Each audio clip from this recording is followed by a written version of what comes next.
Welcome to the 2005 BreakPoint season, where this year we have 8 teams, 24 games, and we're going to crown one champion.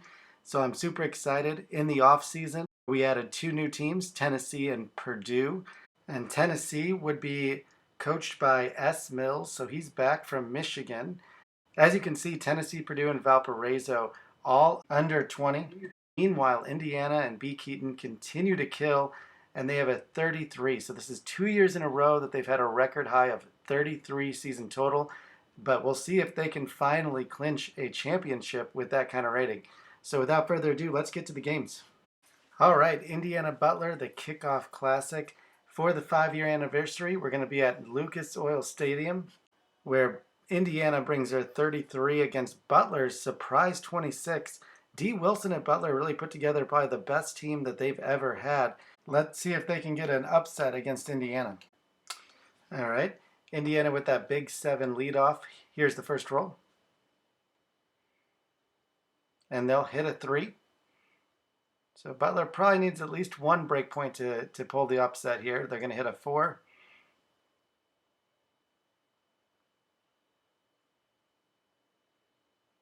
Indiana tacks on with a 5, so that's 15-4.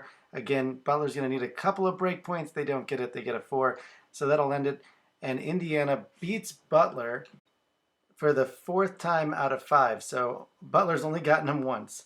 All right, onward to a new stadium where we go to the University of Tennessee, and they take on Michigan. And yes, that is correct. S. Mills is now going against his former team, and we'll see how he performs. So Michigan starts with a 4-point advantage, and Tennessee gets a 1. And a break point is the first thing that Michigan hits, and they get 3. So that'll be 8 if you notice the new dice on the screen here. And Tennessee hits a 2. It looks like S. Mills is not going to get his revenge, and Michigan is going to walk all over him. And that's 15-3. They need a hit point, and they get a 2. So 15-5. S. Mills' reunion tour doesn't go the way he thought it would, and Michigan starts off the season pretty good. Next, Notre Dame meets Kentucky. Kentucky with that big 28, that's looking pretty sharp, gives them a 7-point advantage against Notre Dame. And Notre Dame's first roll is a 2. And Kentucky follows it with a break point, that's 5. And another break point, that's 10. And a third break point, that's 15. That's the second time that's happened. And that's 18. So that's the most points scored in a half. And I think Kentucky's going to walk away with this victory, as Kentucky is stunning Notre Dame. Now, Notre Dame has never lost to Kentucky, and that's going to change right here. Notre Dame hits a break point. They need a few more of those.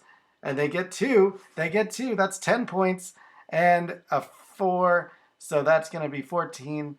16-25. No matter what, Kentucky's going to win this one. And even with a 0, it doesn't matter. 25-16. That's 5 break points in one game. That is something magical.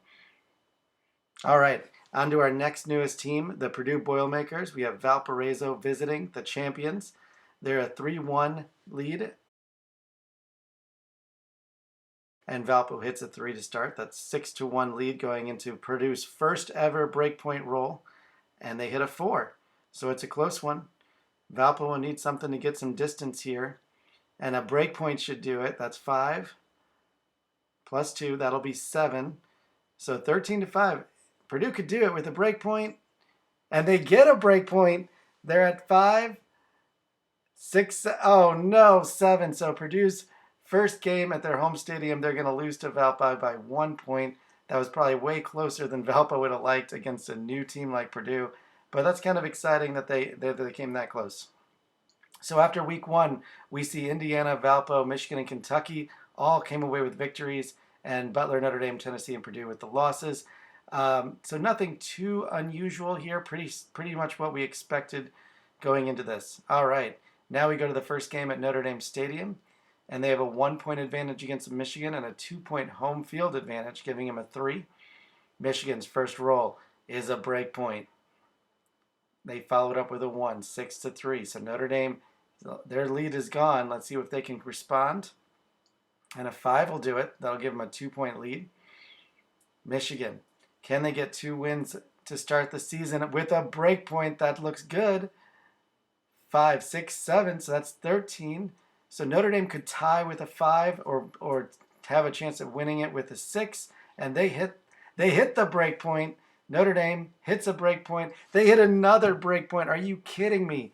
So that'll be 11. What is going on? I think that's 4 break points in 2 games for Notre Dame. They are hot. Back to the University of Tennessee. Kentucky visiting with the huge advantage, 11 points. Tennessee with only 1 for the home court. Let's go to the rolls, and Kentucky will roll a 5. Tennessee needs something, and this isn't looking good. Kentucky with a 5. 21. Yeah, Tennessee needs a miracle. Are they gonna whiff? They whiff at the end. So 21-3, they get embarrassed in their home field. So Tennessee 0-2, still looking for that first breakpoint win, and Kentucky 2-0, looking sharp. Onward to Memorial Stadium. Indiana hosts Valparaiso, and this is kind of a revenge game where Valpo beat them last time at Lucas Oil in the championship. They put up a 16-point lead just at advantages. It's not going to be pretty. Valpo hits a 4. Indiana with the 3, having a huge advantage, and Valpo will lose. They'll only score 6 points in this, and Indiana will finish it off with a 3. So nothing too exciting here. 22-6. Valpo doesn't even show up at Memorial Stadium, and that's becoming the most difficult place to play for anyone.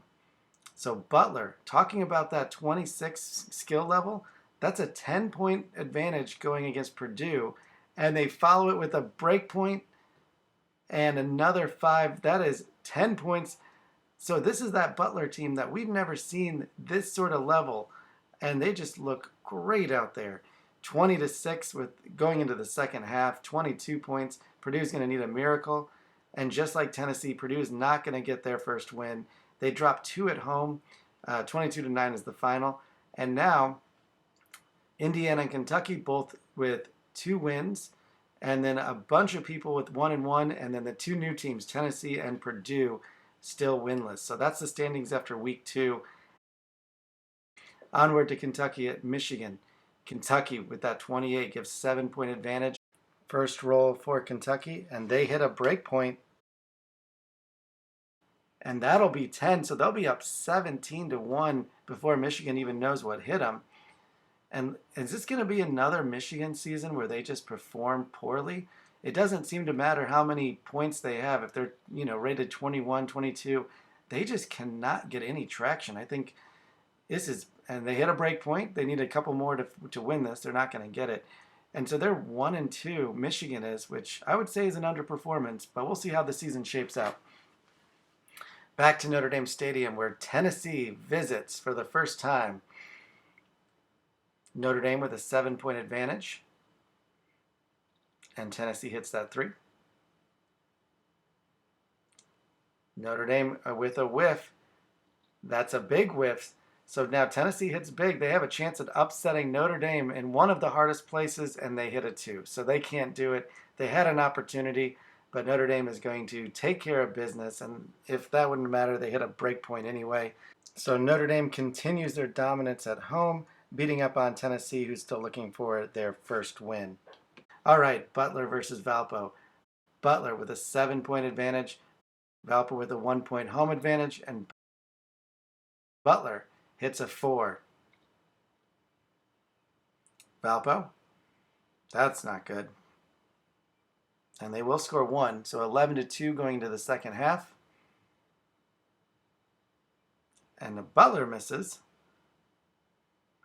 This could be an opportunity for Valpo. They still need 9, so they would need at least 2 break points, and they hit a 3. And so 11-5, Valpo loses, and Butler wins. Next, we go to Indiana, where Purdue is visiting, a traditional rivalry. And I think Indiana is enjoying putting up 20-point advantage in their first ever meeting. And Purdue's going to whiff on the first one. They'll score a point, but Indiana definitely wants to destroy their arch rival, and they're just putting on a nice clinic, 22-1 going into the second half. and that'll be 5. So Purdue puts up a little bit of a fight, and Indiana just piles on. I hope this will bloom into a true rivalry, but right now, Indiana is just far too good for any new coming team into BreakPoint. So after 3 weeks, Indiana, Kentucky remain unbeaten, and then Butler and Notre Dame kind of move into that next tier. Can they break in and get into the championship game? Possibly. And Tennessee and Purdue 0-3, still looking for their first BreakPoint win. Let's see if they can get it. Back to Michigan Stadium, where they face the very tough Indiana Hoosiers. And Michigan is kind of on a slide. They're 1-2. Indiana's looking unbeatable. And here's a whiff. And so they'll score 13-1. If Michigan just needs a couple break points, they might have a shot here. Let's see if they can do it. Michigan hits the 3. Not going to help them much. They need another whiff by Indiana. That's as good of a whiff as you can get. 15. They need a couple of break points here. Come on, Michigan. And they will score 4. That'll be 15-8. Michigan dropping to 1-3. Man, they've got to be having flashbacks. All right, to the Butler Bowl. We haven't been here all season, where the Butler Bulldogs takes on the Tennessee Volunteers. Butler puts up a big 10-point advantage against them. Tennessee with a 4. Butler. And there's a whiff. And so they will score 1. So within 6, Tennessee needs a big number here, and they might have a shot, and Tennessee whiffs. Wow, lots of 1s being rolled right now. So 11-4, Butler will handle Tennessee, dropping them to 0-4. Hey, Butler will take a break point, but they'll take the 6. So congratulations to Butler. They're looking sharp. Notre Dame at Valpo. Notre Dame has a 3-point advantage. Valpo has 1 point home. The season has not been going well for Valpo. Notre Dame misses. Things could turn around here. So 4-1. Valpo could take advantage of that. They whiff. Unbelievable. Lots of 1s. And they'll score 1 point. So it is 4-2. Anybody's game. Notre Dame takes a 3. That is only 7-2. 5 or 6 for the win. No, they can't get it. They get the 3. So Notre Dame will move up 3-1, and Valpo will drop to 1-3. And we go back to Kroger Field, where Kentucky takes on the lovable Purdue Boilermakers. And look at this. Look out. Purdue hits a break point on the first roll. So they put up 8. And a big win. If they mess up here, Purdue could get them. That is 16-8. And Purdue needs something good. That's a 5. And that is going to put them 3 short. So Kentucky will continue winning, and they'll be 4-0. 20-13 is the final. So after week 4, Indiana, Kentucky remain unbeaten. Butler, Notre Dame, actually the standings stay just how they've been going. Tennessee, Purdue, still no victories. And Michigan and Valpo, they just can't get it together, can they? All right, back to the Butler Bowl, where Butler takes on the hapless Michigan Wolverines. Butler has a 6-point advantage against them. And the first roll by Michigan is a 3. Butler will follow it up with a 3 as well. 6-point advantage. Michigan needs something big. And it looks like they're going to whiff. And so Butler's going to walk away with a victory here, at least 9-4. And the Bulldogs, this could be another year where they go to the championship. Let's see if they can do it. All right, this is the team that'll stand in their way. Indiana, Tennessee. Indiana, the best team in BreakPoint. Tennessee, one of the worst. Look how it's panning out for them. 19-5 going into the second half. BreakPoint for Indiana. And it'll only be a 6-point break point, but still 25-5. And Tennessee will skid out of control, 25-9. And so both Indiana stays unbeaten, and Tennessee can't get that first win. Valpo versus Kentucky. Kentucky has a 10-point advantage. And Valpo needs something big. They're not going to get it. Kentucky just needs a couple points to pile on here. 14-3. They're looking in good shape. Valpo needs a break point, and they'll just get a whiff. And they'll end up with 0. So 14-3. Kentucky's going to beat Valpo, moving to perfect. And so what do we have? We've got 2 unbeaten teams, Indiana, Kentucky. both 5-0. So destined to meet in the championship. All right, onward to Purdue, where Notre Dame visits. And Notre Dame has a 6-point advantage, and there's a 1 point for Purdue. Notre Dame's first roll is a 4. Purdue responds with with either a 1 or a 0. It'll be a 1, 10-2. Notre Dame probably could put this away with a small roll, and that's 14-2. Purdue will need a miracle. They are not going to get it. 14-7 is the final. And so these are the standings after week 5. Indiana, Kentucky, both unbeaten. Butler and Notre Dame hanging in there, maybe could sneak in the championship. Valpo, Michigan, Tennessee, and Purdue all wish this season was over. So we really have a case of the haves and the have-nots so far in 2005. All right, final week. Michigan hosts Purdue.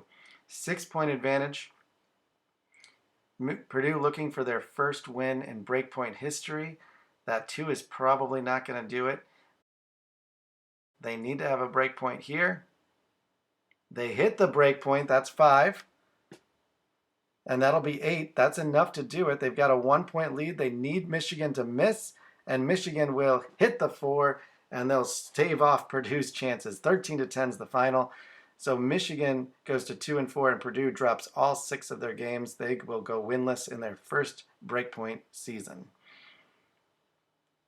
Next, Tennessee visits Valpo. Very much the same thing as Purdue, trying to get one, and that is going to do it. Tennessee hits a breakpoint. So right out the bat, they've got a 9-3 lead.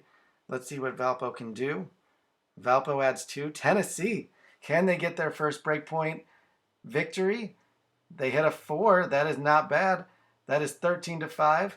They're going to get it. And breakpoint for Valpo, that's 10. They need anything higher than a 3. Another breakpoint. Are you kidding me? Oh, geez. They just put up 15. All right. Well, Valpo stops Tennessee. I thought Tennessee was going to have it. So neither of the new teams even get a victory in the 2005 season. All right. The moment we've been waiting for. Undefeated Kentucky facing undefeated Indiana. Indiana with an 8-point advantage. 3 from the home court and 5 in skill. And Kentucky's first roll is a 4. So cut that advantage in half. Indiana comes out swinging. That'll be a break point. So they'll put up 8, which means 16-4. It does not look good for Kentucky. They're going to need something big here. They end up with a 3. So Memorial Stadium is not a place you want to go play. Indiana, I don't think they're going to lose for a long time at Memorial Stadium. So 18-7 is the final. Indiana goes 6-0 in the regular season. And with Kentucky's loss, that means Butler has a chance to sneak into the championship.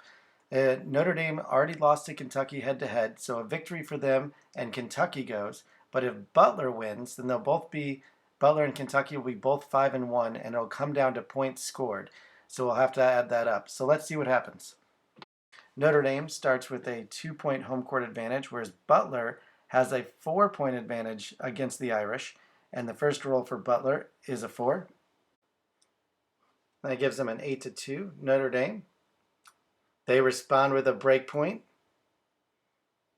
And another break point. That's the 3rd time Notre Dame has hit double break points in a game. That is unbelievable. 15. So Butler doesn't look like it's going to matter, and it looks like Notre Dame is going to pave the way for an Indiana-Kentucky rematch in the championship. Butler doesn't even try anymore. Notre Dame will finish out with adding a couple of points. Oh man, they don't even care. It's going to be 8-17. Notre Dame beats it. And here's the thing. Butler's never beaten Notre Dame. That's the 5th time Notre Dame has beaten Butler. All right. So after week 6, you can see Indiana is undefeated, a 2nd undefeated season for them. Very impressive. Kentucky with the 1 loss and Notre Dame with the 1 loss. But unfortunately, the head-to-head says Kentucky wins, Notre Dame doesn't. So we will have a rematch, Indiana-Kentucky, back in Lucas Oil. Indiana has mixed feelings about this. Championship game back in Lucas Oil. We remember what happened last year. Let's see what happens this year. So undefeated 6-0, Indiana highest rated 33 versus Kentucky 28. One of the worst teams in breakpoint for many years, and now Kentucky's getting their revenge. Can they bring it into a championship? We will find out. Indiana carries a 5-point advantage against Kentucky. So Kentucky will need to make up some ground. Here's the first roll. And they hit a break point. That's what they needed. A double break point. Oh my gosh, Indiana's having flashbacks. 15 points. Oh my gosh, is it going to happen again? Indiana, every time they go to a championship game, what is that? Double break points against them. And Indiana's fighting back. There's a break point. There's 5. They've got a double break point. Oh my goodness, and they put up 14. Are you kidding me? All right, so still 4-point advantage. Kentucky needs to hit something big. They're not going to be able to do it. They hit 18. Indiana fights off Kentucky. I just can't even believe every time Indiana goes to a championship game, the opponent hits multiple breakpoints. But this year, Indiana said, no more. We're not going to take it. We're going to win this. And they came back fighting. So both teams hit 2 breakpoints, a 24-18. What a final. It may have been a dull season, but that championship game just made up for it. So go Indiana, go Hoosiers. They're 13-0 in regular season games. I am just blown away by how exciting this game was. 24-18. I mean, let's face it, folks. We're blessed. We had 2 seasons with just great championship games.